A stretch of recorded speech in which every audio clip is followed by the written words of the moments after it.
I think that we ill-prepare athletes from the very beginning, from the moment they pick up a ball or kick it or whatever it is they're doing.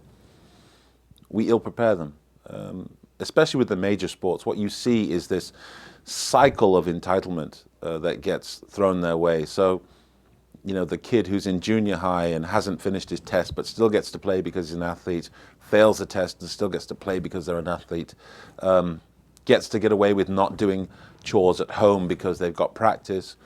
All these types of things build up, and then in college, I love college, and I think, you know, many colleges aren't as good as the one that I went to in terms of taking care of the whole athlete, and they focus on weightlifting and practice, and academically they just let you get by. You know, I went to Penn State. Nobody was allowed to just get by. You know, they wanted academic All-Americans if they could have them. But that's not the case everywhere.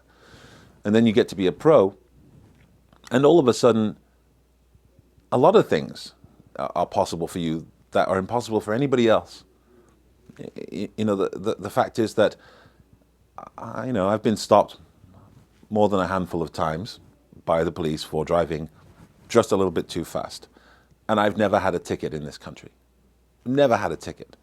Because I've signed plenty of tickets for police officers, but I haven't actually been given a ticket. So all of a sudden, if you're not careful, this feeling comes over you that you are a bit omnipotent and you can do anything. And this is a really dangerous combination once the adulation stops. It's really dangerous. Paired with that, and I think maybe even more important, is the fact that when I played basketball, I never thought I was a basketball player. I played basketball. I was a man who played basketball. And after I played basketball, and before I played basketball, I was going to be a psychologist.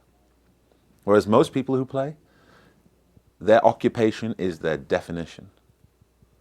And then when they stop doing who they are, they become nothing.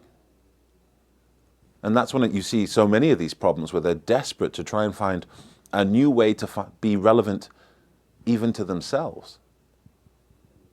So this combination of entitlement and then the fact that when your career is over, you stop being relevant even to yourself is just deadly.